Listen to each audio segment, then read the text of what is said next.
रुकिए, क्या आपकी कमर ने भी कभी ऐसा दर्द दिया है कि आप चल फिर भी नहीं सकते?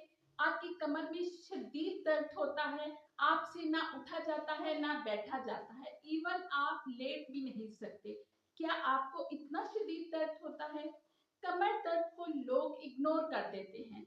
जब कमर दर्द हो तो समझ जाएं कि आपके जिस्म के अंदर कोई बहुत बड़ी बीमारी पल रही है। तो हमें कमर दर्द कैसे ठीक करना है? रोज रोज हमने पेन किलर नहीं खानी। रोज रोज जो आप दर्द की गोलियां खा लेते हो उससे आपको अब छुटकारा मिल जाएगा, क्योंकि वो गोलियां खाने से आपके गुर्दों पे असर होता है और फिर आपके गुर्दे भी खराब हो जाते हैं। आज मैं आपको बताऊंगी कमर दर्द से कैसे छुटकारा पाया जा सकता है घर में रहकर।